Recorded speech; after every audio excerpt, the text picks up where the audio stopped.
Hello, everyone. Welcome to the Smarter Together webinar series.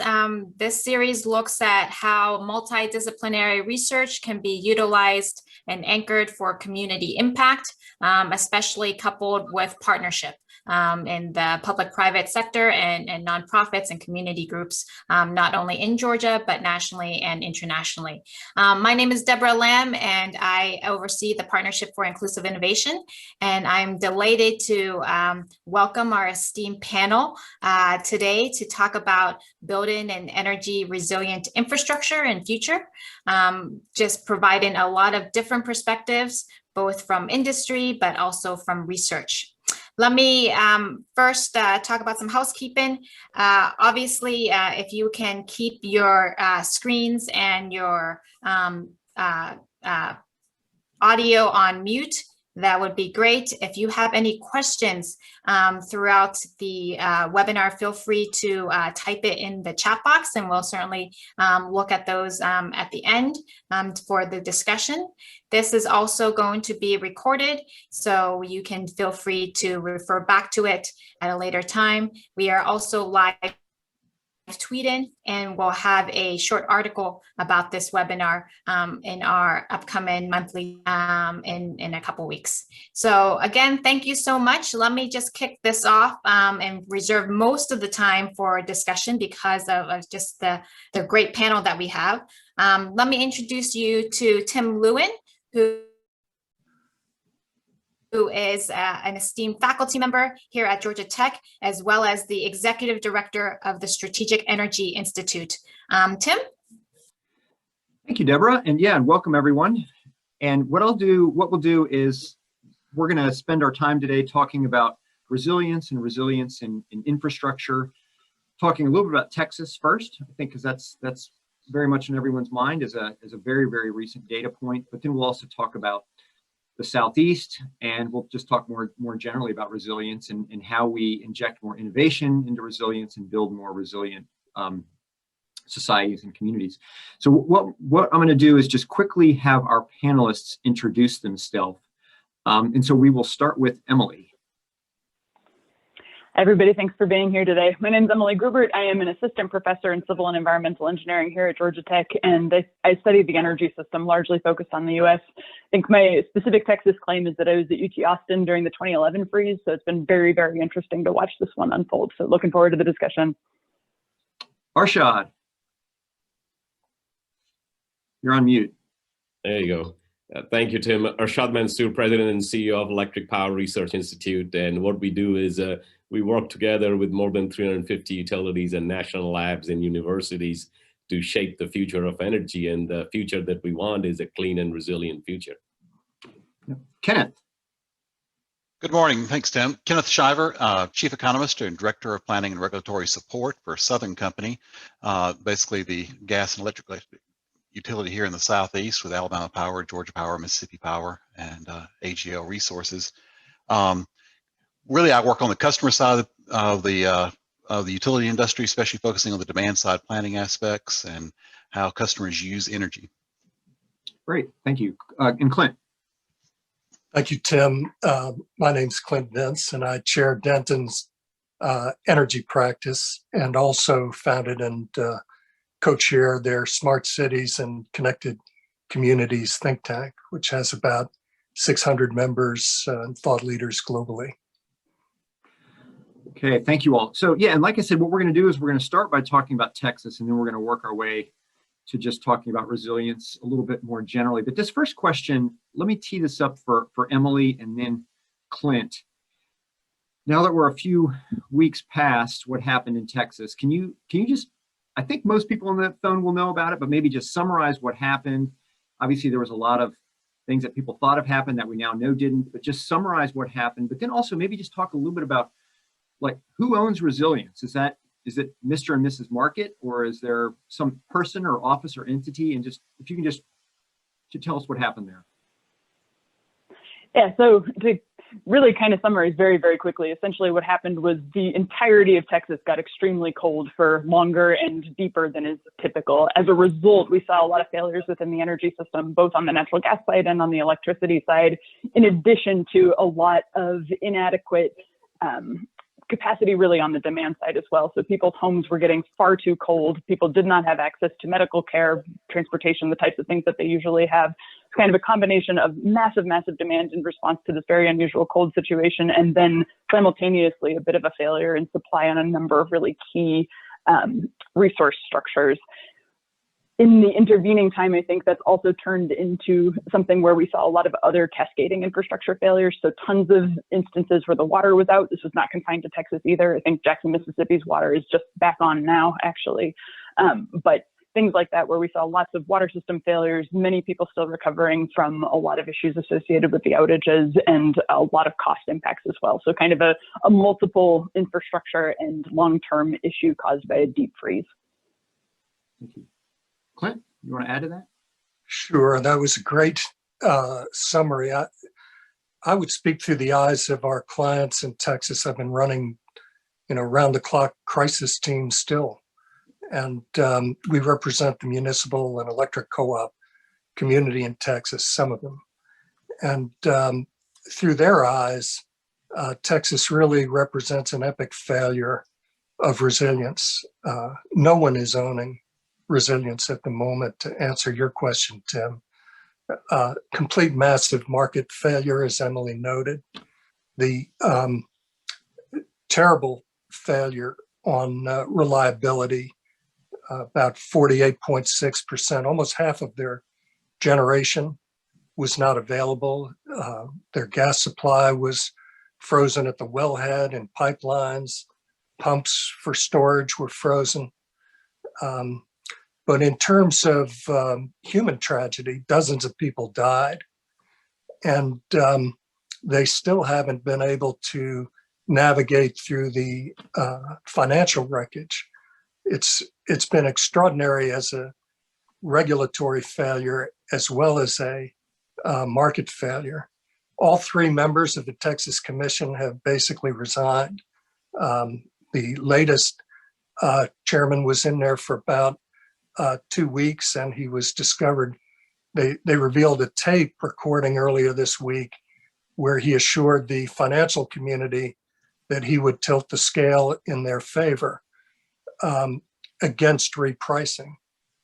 So the independent market monitor in Texas has determined that there was more than a $16 billion error, but no one is correcting that error. So there's also a failure, overwhelming failure to protect consumers. Yeah, thank you. Anything else anyone would want to add to that? So let's expand on that a little bit more. This, if we think about, there's obviously a lot of different things going on. And so particularly initially, there was a lot of language and rhetoric and trying to score political points around renewables or around hydrocarbons or around the role of climate change, growing incidence of severe weather.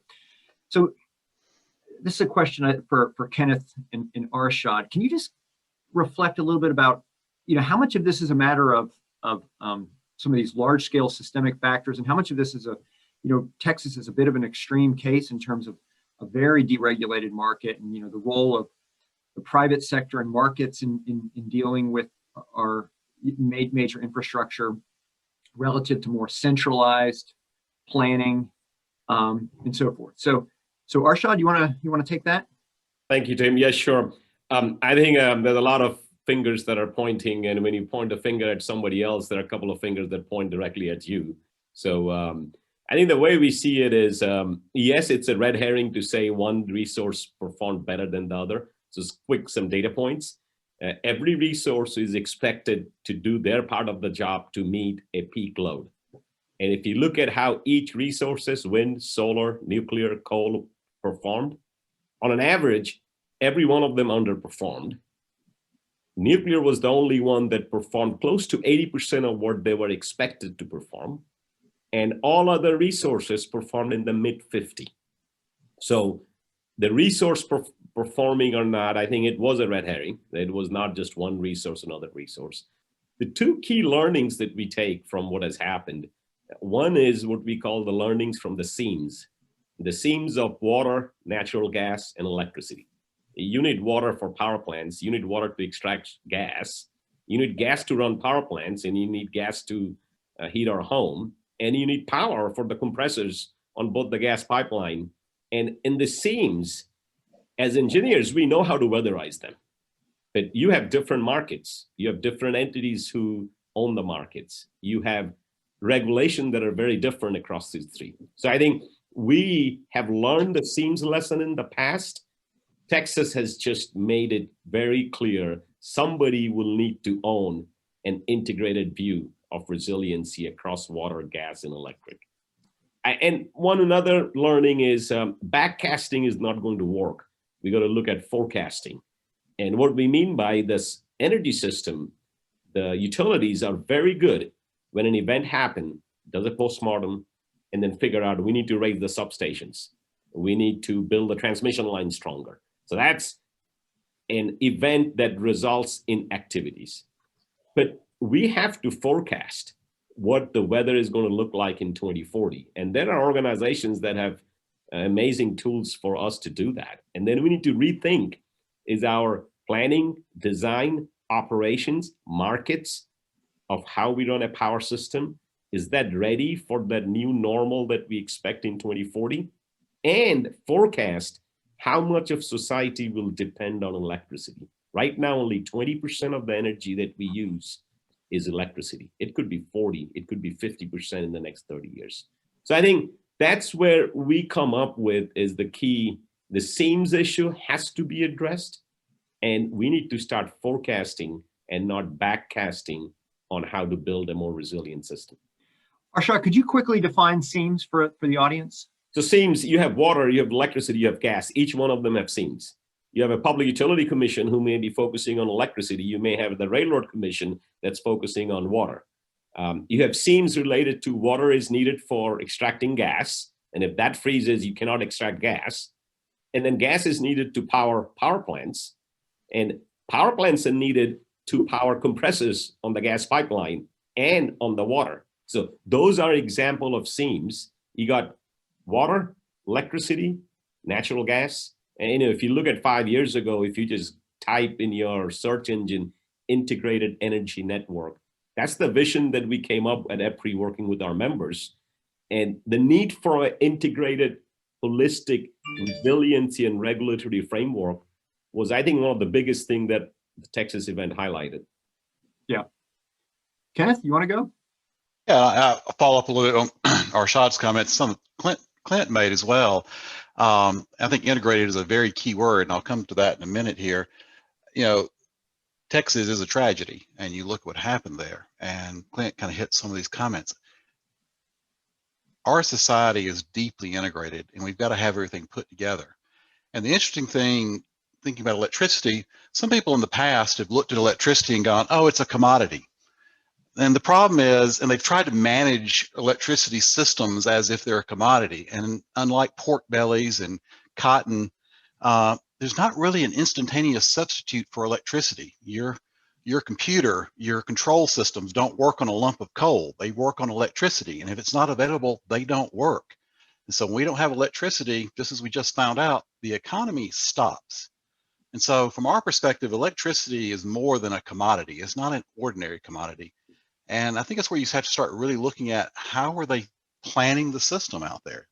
Texas and many other markets decided to do a more unregulated approach. Texas has an energy-only market where they basically let market conditions decide what types of generations to build, let market signals drive what things to build. Here in the Southeast, we actually have integrated resource plans. Again, I said I was going to come back to that word integrated. And our integrated resource plans, we work with our state regulators to define the needs of each state. And then at Southern Company, we bring all that together into an overall pool. So once we've met the needs and gotten a balanced portfolio that tries to take into more of the longer term conditions, not just the short term issues that a market might identify, we get that portfolio together, and then we can use markets to optimize things. But it starts out fundamentally in our perspective, and to me, this is what got lost a little bit in Texas. You start with the customers. You start with making sure you've met their needs. And that really means having a very balanced portfolio. So I agree very strongly with Arshad's comments. This is not one generation type problem.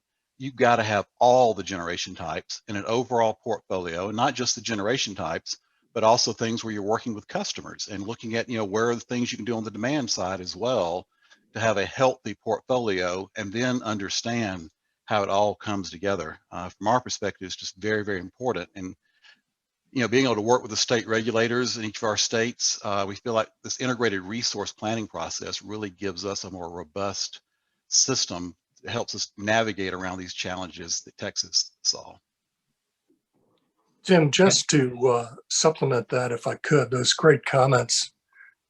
First of all, Arshad pointed out that the market was using historical data for forecasting. I think I've heard many people suggest that they should team up with climate modelers to really look at modeling extreme weather that's coming. I mean, we have to stop being surprised by extreme weather, and we have to really be prepared for it in terms of resiliency.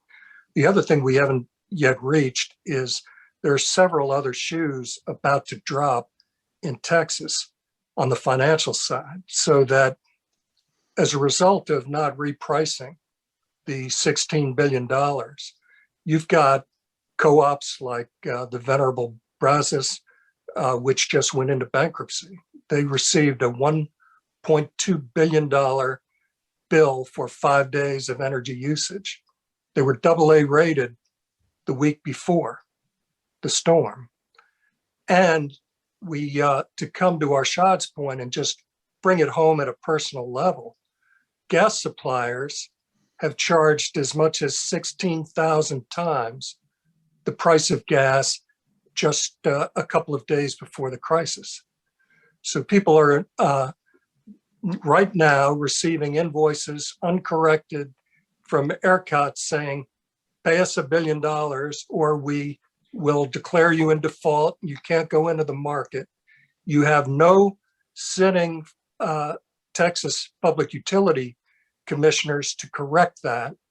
The legislature and the Senate tried to correct it, and the House is not accepting their bill. And on the gas side, there is no one right now regulating with reference to the unbelievably excessive, really price gouging level of gas settlements that will be coming forth this week in bilateral contracts and invoices to customers. So it is going to be the largest illegitimate wealth transfer in the history of Texas.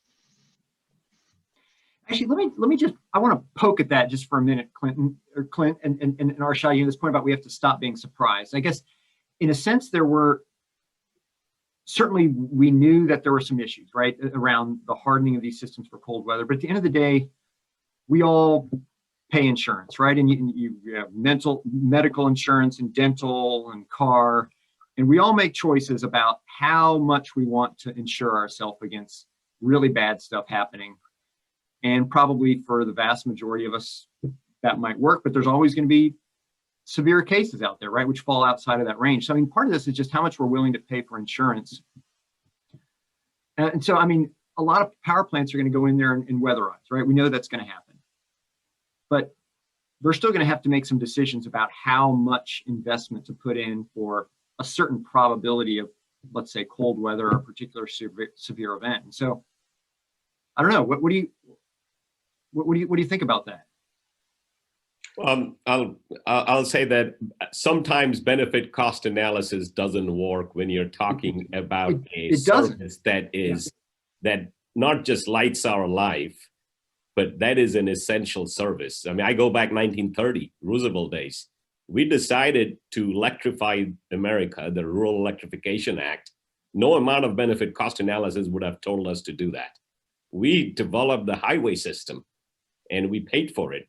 We didn't really do a benefit cost assessment. We just made that highways will improve the quality of life. I think there is a clear need now for a more integrated body to come in and understand that if we are going to go to a clean energy future, electricity use may double, and societal dependence on electricity will be critical.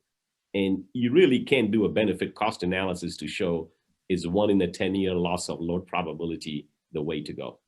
Yeah, Arshad, I think you make a good point there. It's a very complex system, and I keep coming back to it. And this is one of the challenges Texas ran into, to me, we haven't talked about today, is we don't think about Texas being an island, but Texas is an island from an electricity standpoint. They are disconnected from the rest of the United States. And here in the Southeast, and most of the rest of the United States for this matter, if there's a storm or an event and units are down, you're able through the transmission grids to bring in power from other parts of the country to serve things. And that's what we've seen here in the Southeast.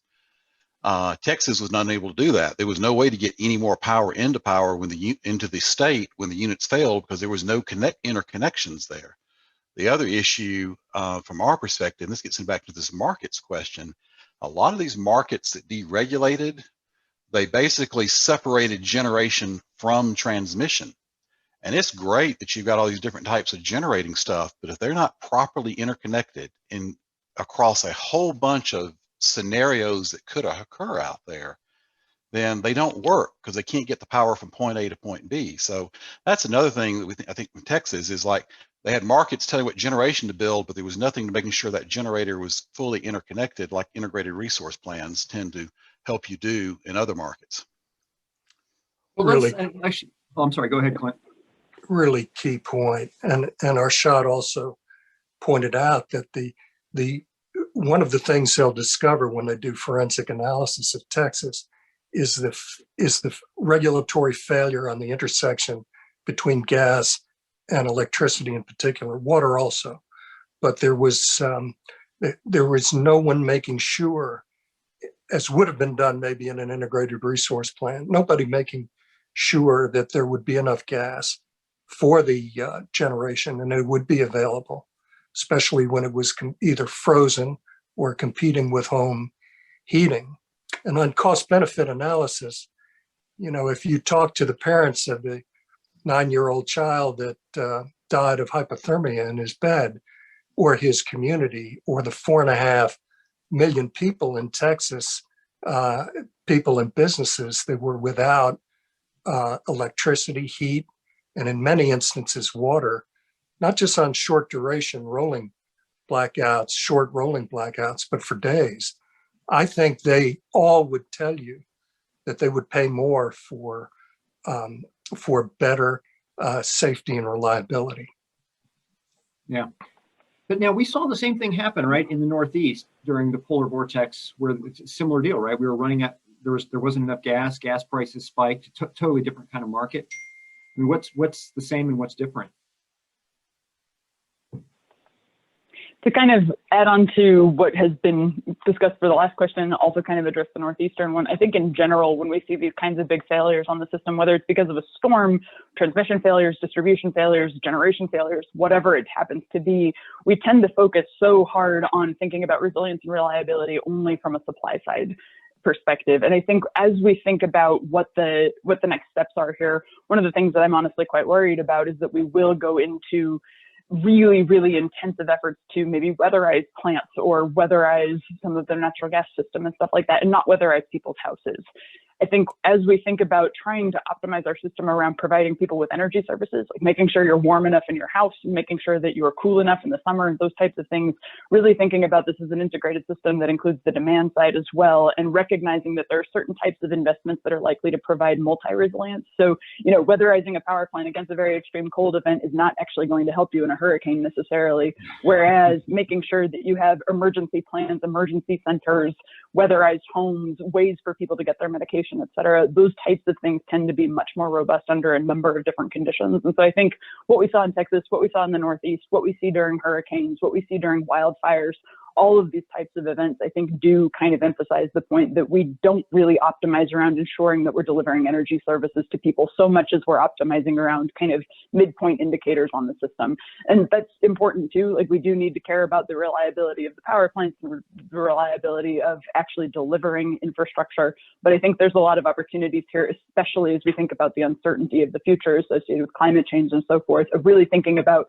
when things fail, how do we make sure that we're failing safe, and how do we make sure that we're prioritizing actually delivering services that people need? Yeah, no, great point, Emily. I appreciate you bringing that up because, yeah, that's a good modifier. Let's actually, Emily, my next question is for you as well. I want to switch gears from Texas to the Southeast. Because if I just think about resilience, usually the way we make systems resilient are lots of backups and independent systems and things like that. And clearly, Texas showed some systemic factors that coupled. So, if you think about what's the lesson learned for the Southeast, and what might be our blind spots, the systemic system-wide things that we're not seeing that we should be preparing for.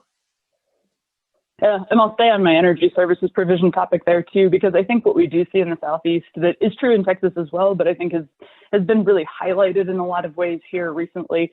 We do have a lot of really, really challenging conditions in terms of keeping people cool in the summer, making sure that people don't get disconnected for non-payment, things like that.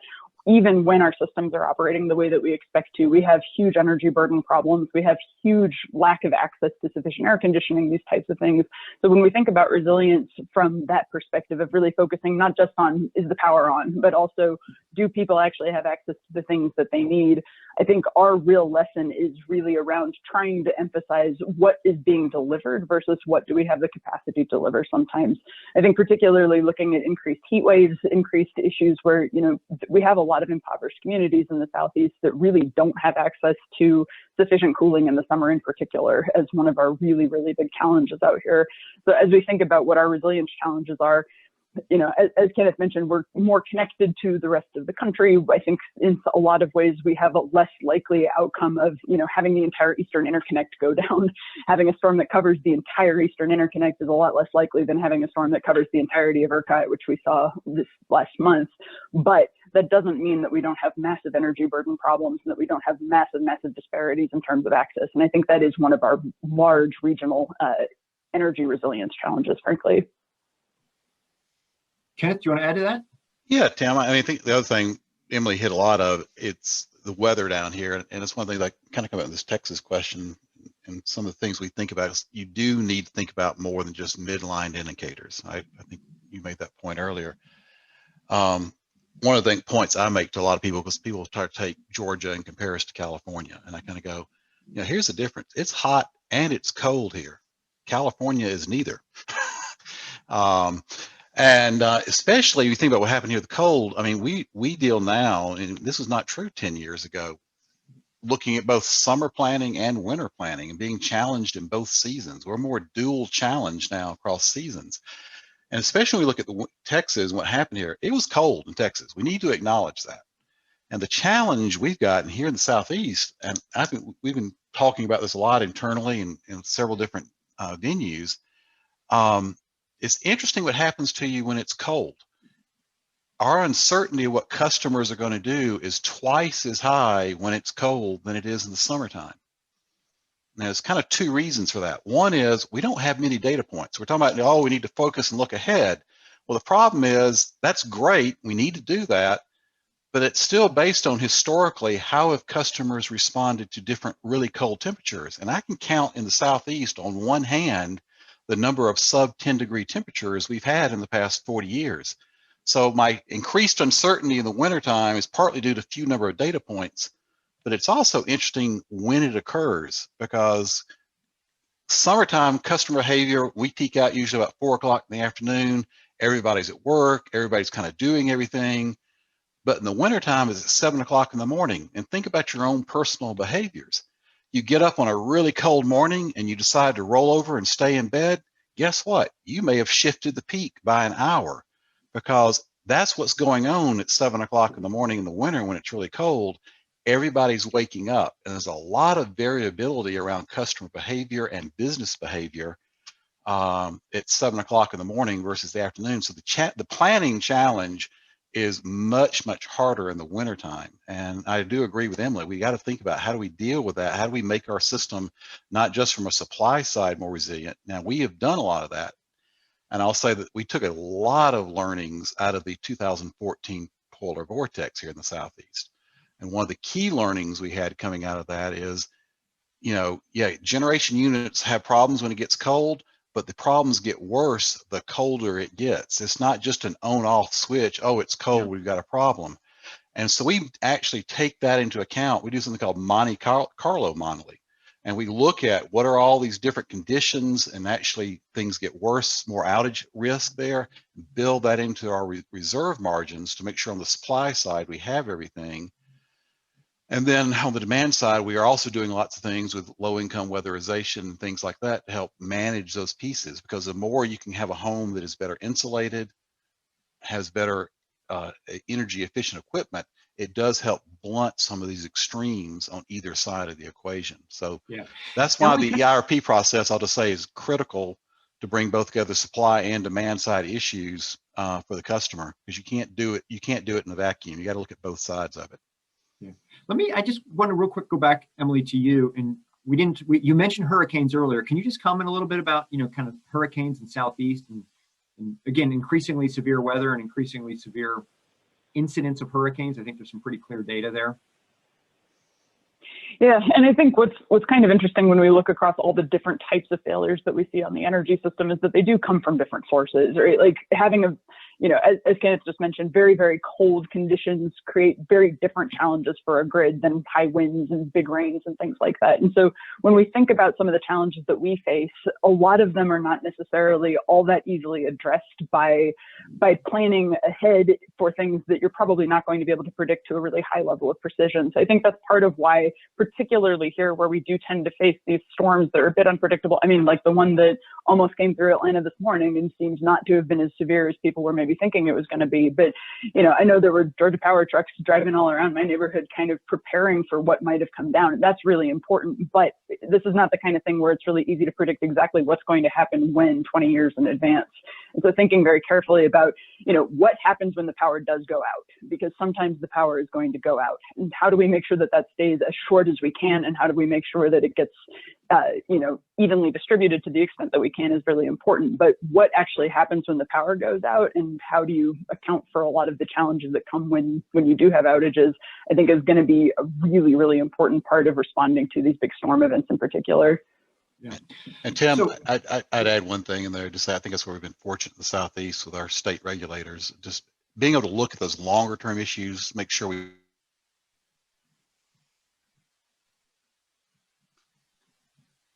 Kenneth, I think we lost you. Oh, sorry. No, are we there? Okay. Yep, you're back. You're back. I think having a healthy regulatory process with the state regulators allows you to focus on that long term to make sure those things are there. Because that's to me the problem you got again with Texas. Short term thinking really gets you in trouble around a product that is so critical to our daily lives. Well, I have one more. I do want to push back on that really, really briefly, just to say that I think one of the things that was interesting about Texas is that they did actually think that they had the reserve margin in this situation. So I totally agree. Like some of the ways that their regulatory processes have worked have been kind of a difficult challenge, and particularly in the pricing and all the aftermath of that. That said, I'm not sure that just the lack of an IRP particularly is why we saw what we saw in Texas. Hey, Tim, I want to point that that's a good thing so we had enough reserve margin, true. So if you have 3 cars in your garage in a cold morning, none of the 3 starts, you got enough capacity, but you don't have reliability.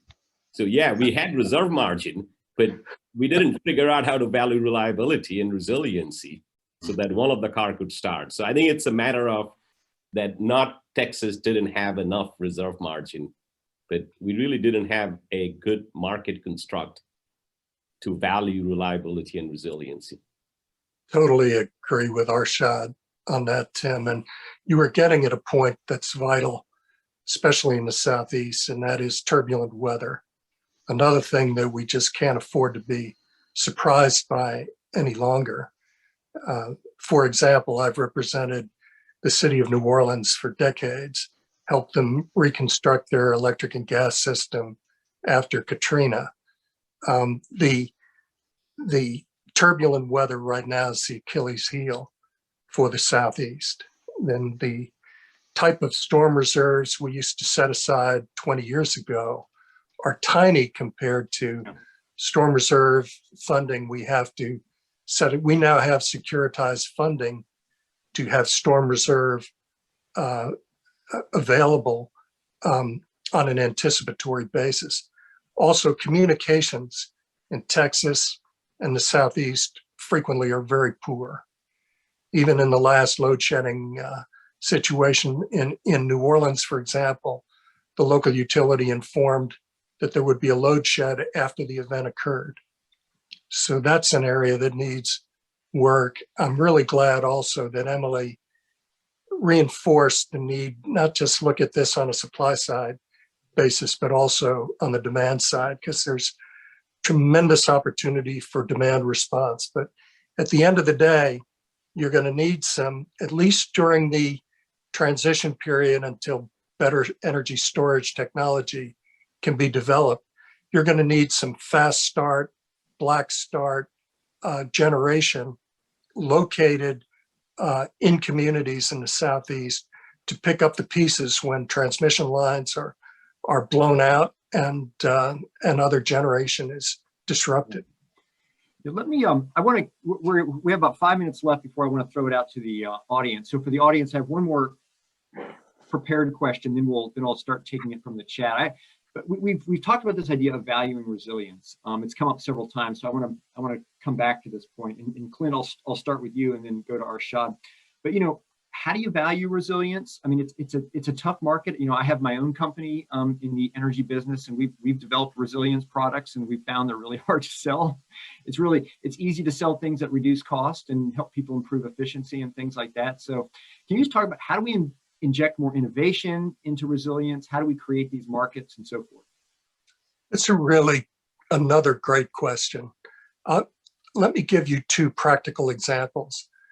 Two things that are going to be haunting the utility industry going forward and already have begun are cyber intrusion and wildfires. So in terms of cost benefit and resilience, wouldn't it have been great if, for example, PG&E had available to it now technology that has become available this year? We work with a company called Interix that is creating spectrum networks where, in the PG&E example, they have a falling line conductor application where if a line breaks, the technology is so fast in communicating using spectrum that it can be deactivated before it hits the ground. That would have prevented many of the forest fires in California. It's a great new technology.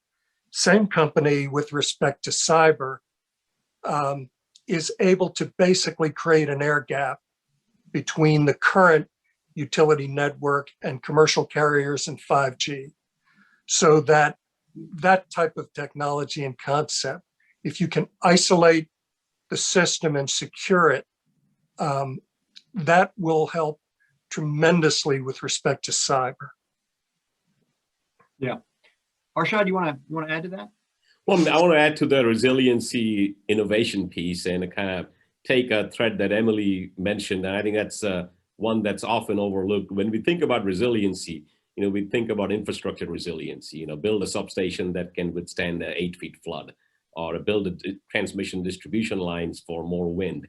But really where we need to also focus, which we have done very little in the society, is consumer and community resiliency. Now, I'll give you 3 examples.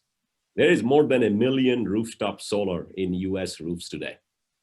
In one of those hurricanes or in the cold weather, if the power system goes down, can you even charge your phone from the 5 kilowatt rooftop that you have on your own roof? And answer is no. The way it's designed, the rooftop, even if the sun is there, is only going to work if the grid is there. Yeah. Let me give you another example, Southeast or Texas.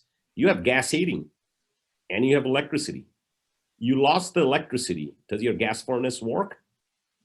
Even though you have gas, why doesn't it work? Because there are a few solenoids and a small fan that needs electricity.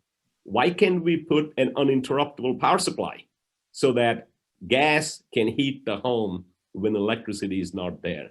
There are several, when you have a power outage, one of the largest number of fatality comes from major intersections because traffic lights are out.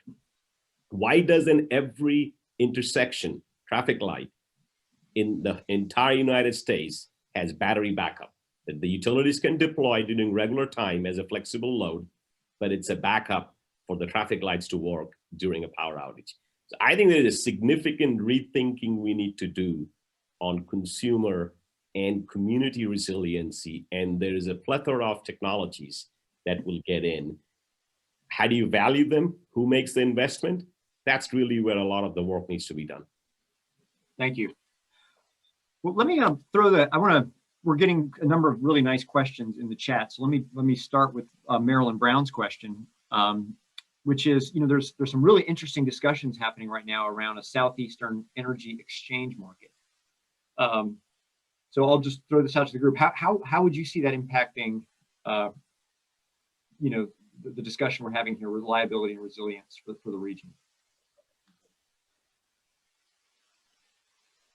I'll hit the high piece of that, and I'll say in a way it actually probably would not have as much in this situation because the SEI market, the SE is Southeastern Energy Exchange Market, is an add-on to the existing market we've got that today basically trades power on an hourly basis between utilities. And right now what happens is, say if there's power that's available, say a solar resource in Virginia, and it wants to come to Georgia, it has to pay a transmission tariff. One of the main provisions of the SEI market is that it would actually waive those transmission tariffs if the grid's not constrained. Well, of course, during an event like Texas, the grid would be constrained. But it will help actually add more resources and bring solar in, because by doing the SEI market, we're gonna be able to take advantage of the fact that what's in Virginia is in a different time zone than Alabama and Mississippi.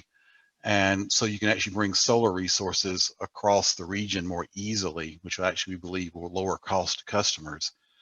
It's a good example where we start with an integrated resource plan that assures adequacy within each state, and then by using markets like that, it allows you to optimize on top of things to make sure more power is available. But when you get to a constrained situation, you'd still be going back to having, making sure all the different operators of transmission were being adequately compensated.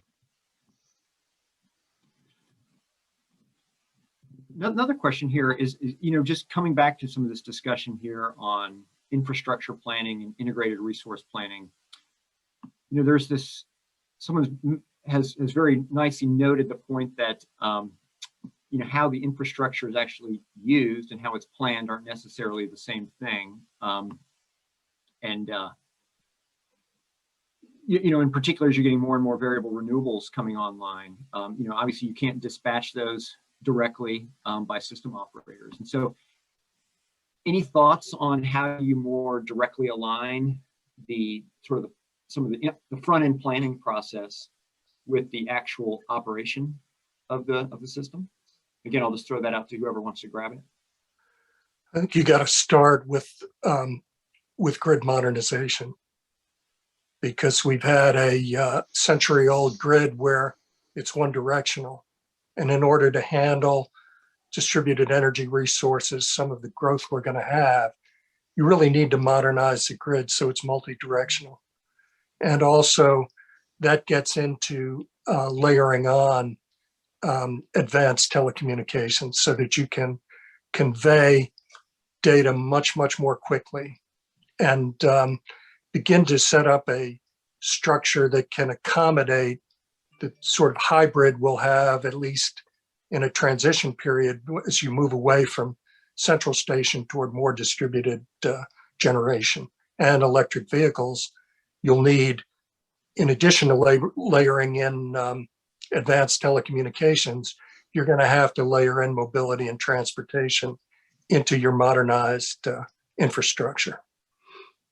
Maybe, Clint, the reality of many of our members, utilities are working on what we call integrated system operations and planning.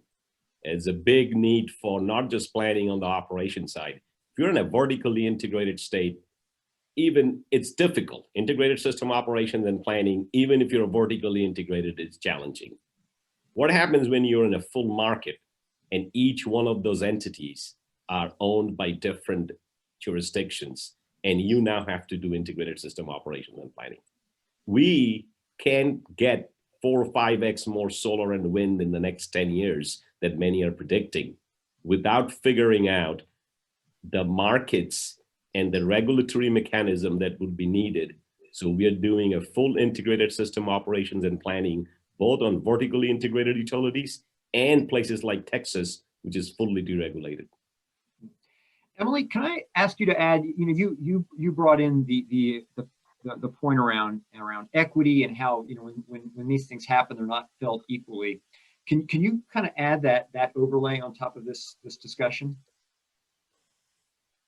Yeah, I think this is another reason why really focusing on service provision to everybody who uses these resources is part of the important conversation here, because yeah, I think one of the things that came out of the Texas conversation that has been a bit missing from a lot of the discussion afterward is it's not just Texas where this stuff happened, right? Like it was much more severe in Texas, partially because again, like the freeze actually did cover their entire grid at the same time, which is not as possible on these larger grids. But there were outages in Oklahoma, there were outages in Mississippi. Like it was a fairly severe event for a lot of people, even if you didn't have quite the same system failures as we saw in Texas.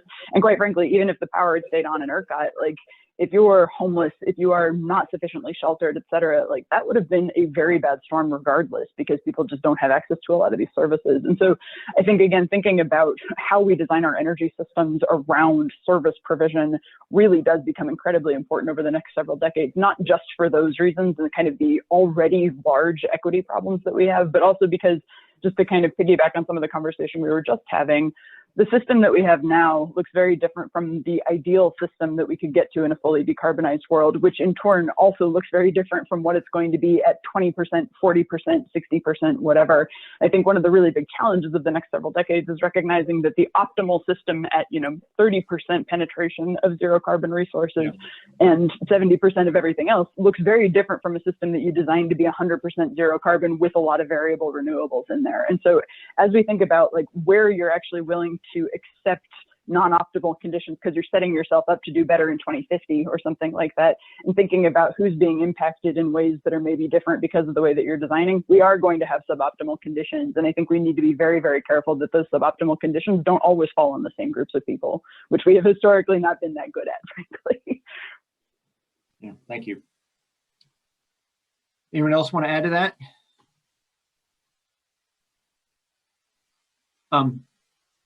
Let me circle back to a question here from James Marlowe. Just talking about this issue of least cost planning, and I think what's hard sometimes for people to recognize is that, least costs and resiliency are, these are two different things. One's an apple, one's an orange, and we have to make decisions on how we're valuing each relative to each other, because at the end of the day, building redundancy into a system increases cost, just as one simple example. And so the things that you do to make the system the lowest possible cost for 99.999% of the time are not the things that you would do to make it resilient for these really horrible things that could happen every now and then. So can you guys just reflect on how, sort of looking forward, how do we manage that? How do we balance that with this Texas data point on balancing least cost and resilience? I'm really excited to see some of the work that's coming out of Berkeley. I think is really pushing this forward, but really thinking about value of lost load is something that actually incorporates things like how many consecutive hours you're out and where you are, what the conditions are outside, I think is going to be really, really important, because a lot of the vol numbers that we see are kind of based on, what's your willingness to pay to have the power not be out for 3 hours or something like that. Having your power be out for 15 minutes, 2 hours, 5 hours or whatever on like a nice sunny day on the weekend when you don't have anything to do is a really, really different situation than having the power be out for 40 hours in a row when it's really cold outside. And so I think getting a lot deeper on things like that, where we really think about resilience as something that isn't binary. It's not just, are you resilient to this event or not, but like, what are actually the consequences of not being resilient under this particular circumstance, and designing around those really severe failure modes. My power went out for 3 hours the other morning, but I was asleep for half of it and didn't barely notice, except I had to reset all my clocks. It's a really, really different condition than some of these other things. And so recognizing that 5 nines reliability can look very different depending on when that 0.001% part of the year it's happening and for how long, that's, I think, something we do need to get a lot smarter about. Yeah, Emily, I think that's some really good points there. I think that's the thing that bothers me a little bit of, we like to think about, especially when we start treating electricity as a market commodity, we want to think about it as a nice continuous function, to kind of put a little mathematical stuff in here. And a lot of these events are not continuous functions, they're discontinuities, and they become very hard to plan for. And that's where I think markets sort of struggle with how to give the right signals, because a discontinuity that's way off from the edge, and to your point around the value of lost load, that's what I started out this going out. Electricity is so important to our daily lives. You've got to be planning for it from a much more robust basis and thinking about things. And, again, I just reiterate the belief, having a integrated resource plan process, it's not perfect, but it gives you a basis of trying to look at more of those items out there. I think working with state regulators, where you're able to look at the unique aspects of the state you're serving, helps deal with some of those issues. It's not, no, it's ideal, but it definitely gets to more of, helping understand how fundamental electricity is to our daily lives. And the other issue, as somebody brought up earlier too, here's the other problem with planning for this kind of stuff that a regulatory process helps a little bit with. Most people, fortunately, have not had the experience of having 40 hours without power. And so when you go ask them those questions like, what's your willingness to pay? They don't even know how to respond to that survey. I mean, we try to incorporate information like that, but it's fundamentally, you get the problem of people don't even have the experience yet to value it. And so being able to do that in a dialogue with regulators, it, to me, is we are able to discuss the issue more fully than a market ever is able to do. So tell you what, we are running down in our last about 4 minutes. I want to just do a quick speed round and just run down all of you kind of top 3 takeaways, and as well as kind of looking forward, what you see as top 3 priorities. So Arshad, can I start with you? Yeah, I think the top 3 is the intersection seams issue will need to be addressed by somebody who has jurisdiction across all the seams. So that's number 1. I think number 2, the value of resiliency. We need to completely rethink value of lost load, and is that the right framework for valuing resiliency? And the third thing is, I think we should just realize that we can't just backcast and continue to be resilient. We need to start forecasting to get to a more resilient grid. Yeah. Thank you. Emily? I think my 3 are probably focusing on providing energy services rather than some of the midpoint indicators, really thinking about how we fail well, and recognizing that at the same time as we're decarbonizing the system, we're also adapting to climate change. So we have an opportunity to make some design choices now that we probably wouldn't usually. So huge opportunity and a lot of thought to be had there. I see some branding, failing well. Kenneth, you want to go next? Yeah, I think big one for me is innovation, and I think Clint brought all these points, but just adding new techniques to the grid, both from a planning standpoint, also from a resource standpoint, also working with customers and helping them be more resilient in this situation is key. And that's going to require a lot of innovation to deal with the challenges we've got. I think understanding the full landscape, the other panelists have kind of mentioned this, but I kind of think about that. There's a whole landscape of planning and operating the system out there, and we've got to understand the whole piece. And then finally, I really do agree with Emily. We've got to make sure we're not forgetting about the customer and forgetting about the demand side. It's very, very important to this. And because at the end of the day, that's what we're trying to serve with all this, trying to serve the customer and make sure they have the energy they need. Clint? Let me give you 7 words, the 7 most frequently mentioned words that were used in a Smart Cities Summit we conducted recently. Resilience, sustainability, equity, security, leadership, creativity, and urgency. Thank you. Well, great discussion. I'm gonna turn it over to Deborah now, just to close this out. Thank you all very much. Thank you, Tim. Thank you, Clint, for those 7 words. I think it's a really good ending to a very vibrant and important conversation. Thank you, Emily. Thank you, Kenneth, and thank you, Arsha. Stay tuned for our next webinar, but I like again to thank all the panelists on this really important webinar topic on building an energy resilient future.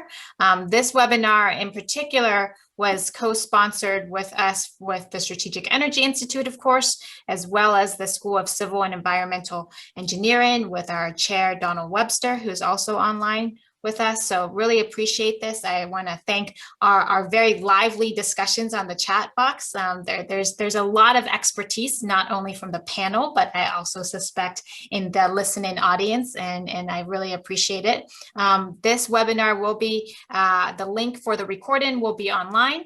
Our next webinar is on March 25th on Thursday, again at noon. It will focus on making telehealth work, and we are co-hosting that with the Children's Healthcare of Atlanta's Pediatric Technology Center. So thank you again, and please enjoy and have a great day.